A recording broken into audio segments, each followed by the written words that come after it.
嗨，亲爱的书友们，欢迎来到书海时光，一个为你每日推荐好书的心灵驿站。赶快关注我们，一起畅游书海，让阅读点亮每一天的精彩。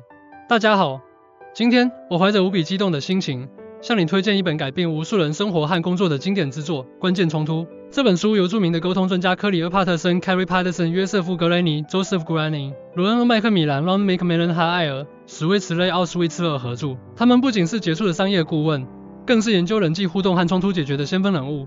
在当今这个充满挑战和变化的时代，我们每个人都会在生活中遇到各种各样的冲突，无论是与家人、同事、朋友，还是在更广泛的社交场合中。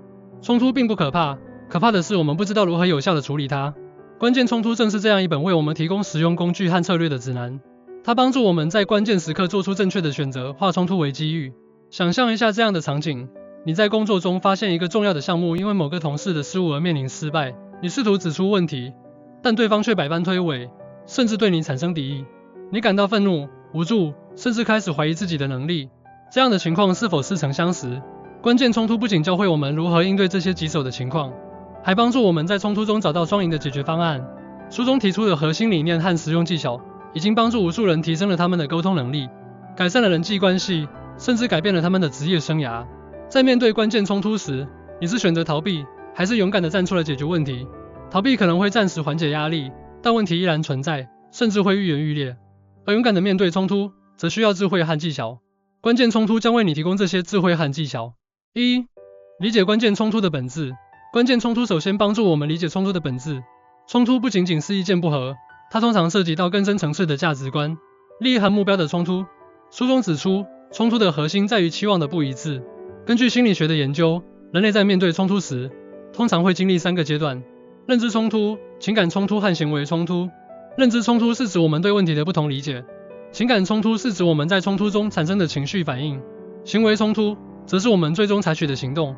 书中建议在面对冲突时，首先要识别冲突的类型和根源。通过明确问题的本质，我们可以避免情绪化的反应，采取更为理性和建设性的行动。例如，在工作中，如果一个项目出现问题，不要急于指责他人，而是要先明确问题的根源，是沟通不畅，还是资源不足，或者是目标不一致。冲突并不是问题，问题在于我们如何应对冲突。关键冲突。约翰是一名项目经理，他发现团队成员在项目进度上存在严重分歧。通过运用书中的方法，他首先召集团队成员，明确了每个人的期望和目标，并引导大家共同探讨解决方案。最终，团队不仅解决了分歧，还增强了彼此的信任和合作。2. 建立安全氛围。在冲突中，建立一个安全的对话氛围至关重要。书中指出，人们在感到安全时，更愿意开放地表达自己的观点和感受。根据马斯洛的需求层次理论，安全需求是人的基本需求之一。在冲突中，如果人们感到自己的安全受到威胁，他们会选择逃避或对抗，而不是合作。书中提供了一些建立安全氛围的技巧，例如使用开放式问题，倾听对方的观点，表达对对方感受的理解，以及避免使用指责性语言。通过这些方法，我们可以创造一个让对方感到被尊重和理解的环境，从而促进更有效的沟通。安全感是有效对话的基石。关键冲突。玛丽在一次团队会议上发现同事们对某个决策存在严重分歧。她首先肯定了每个人的贡献，并鼓励大家开放地表达自己的观点。通过营造一个安全的对话氛围，团队最终达成了一致意见，并制定了更为有效的行动计划。3. 掌握对话的艺术。对话是解决冲突的关键。关键冲突详细介绍了如何进行有效的对话，包括如何表达自己的观点，如何倾听对方，以及如何引导对话朝着建设性的方向发展。对话不仅仅是信息的交流，更是情感的互动。根据沟通理论，有效的对话需要双方都感到被倾听和理解。通过积极的倾听和反馈，我们可以增强彼此的信任和合作。书中提供了一些对话技巧，例如使用我陈述，而不是你陈述，以避免指责；积极倾听，重复对方的观点以示理解，以及引导对话朝着解决问题方向发展。通过这些技巧，我们可以更有效地表达自己的观点，同时也能更好地理解对方的立场。对话的艺术在于在表达自己的同时，也倾听对方。关键冲突。汤姆在一次家庭聚会中与父亲发生了激烈的争吵。通过运用书中的对话技巧，他首先冷静下来，倾听父亲的观点，并表达了对父亲感受的理解。最终，他们不仅解决了分歧，还加深了彼此的理解和亲情。4. 寻找共同利益。在冲突中，寻找共同利益是实现双赢的关键。书中指出，大多数冲突中，双方都存在一些共同的利益和目标。通过识别和强调这些共同利益，我们可以找到更为有效的解决方案。根据博弈论，在冲突中，双方如果能够找到共同利益，就可以实现更为理想的合作结果。通过合作，双方可以共同创造更大的价值。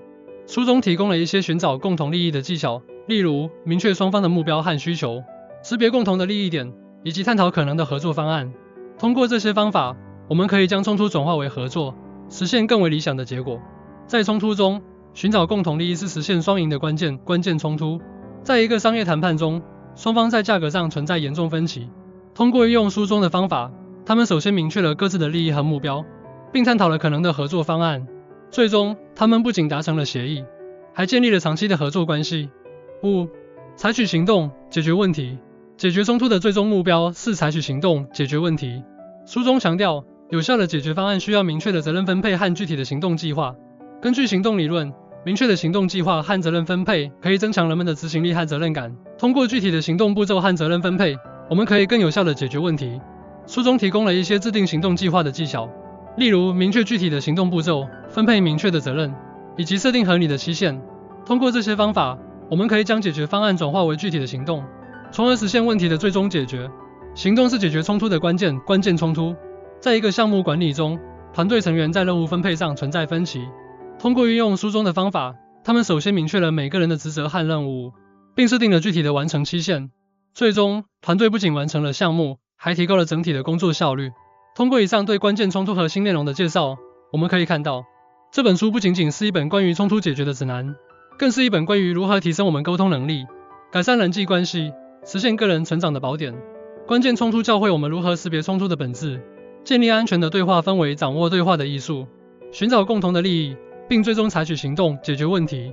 这些核心理念和实用技巧已经帮助无数人提升了他们的沟通能力，改善了人际关系，甚至改变了他们的职业生涯。我强烈建议大家阅读这本书，并将其中的理念和技巧应用到实际生活中。无论你是在工作中遇到冲突，还是在生活中面临挑战，这本书都能为你提供宝贵的指导和帮助。记住，冲突并不可怕，可怕的是我们不知道如何有效地处理它。通过学习关键冲突，我们可以将冲突转化为机遇，化挑战为成长。让我们一起勇敢地面对冲突，掌握解决冲突的智慧和力量。冲突并不是问题，问题在于我们如何应对冲突，关键冲突。希望这句话能激励大家在面对冲突时，勇敢地站出来，积极地寻找解决方案。相信通过不断的实践和努力，我们都能成为更有效的沟通者，更成功的生活者。谢谢大家的聆听。希望你们在阅读关键冲突的过程中，能获得深刻的启示和实用的技巧。祝愿你们在生活中，无论遇到什么样的挑战，都能运用书中的智慧，化冲突为机遇，实现个人和职业的双重成长。